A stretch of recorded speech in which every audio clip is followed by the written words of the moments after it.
రాలేదు. రోజు ముఖ్యమంత్రి గారికి ఛాలెంజ్ విసురుతా ఉన్నాడు. ఏ వేదిక మీదనైనా మనం డిబేట్కి వస్తాను, మీరు రాండి అని చెప్తా ఉన్నాడు.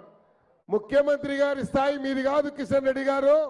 మీరు చెప్పేటువంటి ఏవైతే వాగ్దానాలు చెప్పారో, ఏవైతే నిధులు మీరు కేంద్రం నుంచి ఇచ్చినామని చెప్పారో, ఒక శ్వేతపత్రం రిలీజ్ చేయండి, అప్పుడు మీకు సమాధానం మేము చెప్తామని కూడా ఈ సందర్భంగా మనవి చేస్తా ఉన్నాను.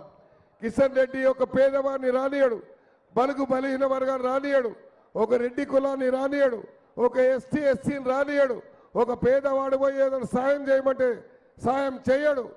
ప్రజలకు మధ్యలో ఉండే నాయకుడు కాదు. ఎంతసేపు కేవలం మీడియా ద్వారా తప్ప ప్రజల మధ్య ఉండే నాయకుడు కాదు. కాబట్టి ప్రజల మధ్య ఉండేటువంటి మాకు మీకు సహకరించండి.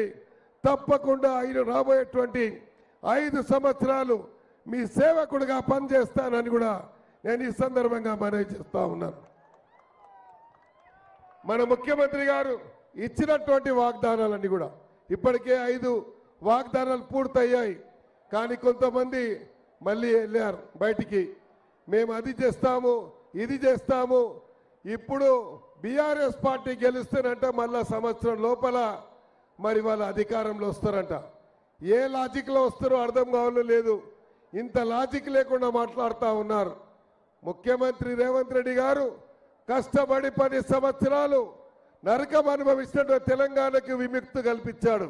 భారతదేశ స్వాతంత్రానికి అన్ని సంవత్సరాల తర్వాత వస్తే తెలంగాణ ప్రజలు విముక్తి చేయడంలో దినము రాత్రి ఒకటి చేసి శక్తి వంచన లేకుండా కృషి చేసి ఈరోజు తెలంగాణ తీసుకొచ్చి ప్రజాస్వామ్యం ఎట్లుంటుందో చూపించినటువంటి ఘనత రేవంత్ రెడ్డి గారు ముఖ్యమంత్రి గారు దక్కింది.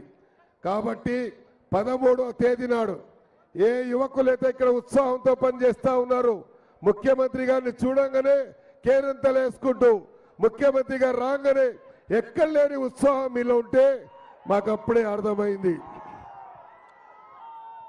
రేవంత్ రెడ్డి గారి నాయకత్వాన్ని బలపరచాలంటే ఇక్కడ ఉన్నటువంటి యువకుల మీదే బాధ్యత ఉంది. మీరు బాధ్యత తీసుకుంటారా అడుగుతా ఉన్నాం. అందరు చెప్పాలి, బాధ్యత తీసుకుంటారా? 13వ తేదీ నాడు అందరూ బయటికి వెళ్ళి मेरे मुसलमान भाइयों से भी हिंदू भाइयों से भी मैं गुजारिश करना चाहूंगा, आप सुबह निकलिए 13 तारीख के दिन 2 नंबर के बटन पे पंजे के निशान पे वोट डालिए.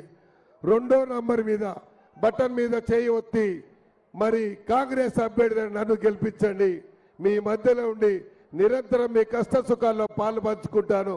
ముఖ్యమంత్రి గారి నాయకత్వంలో తప్పకుండా ఇంకా అభివృద్ధి చేసి చూపిస్తామని ఈ సందర్భంగా తెలియజేసుకుంటూ ఇక్కడ విచ్చేసినటువంటి అక్కా చెల్లెలకు, అన్నాదమ్ములకు, ఇంత పెద్ద ఎత్తున వచ్చినటువంటి మీ అందరికీ చేతులు జోడించి హృదయపూర్వకంగా ధన్యవాదాలు తెలియజేస్తాం. ఇప్పుడు మన ప్రియతమ నాయకుడు శ్రీ రేవంత్ రెడ్డి గారు మాట్లాడారు.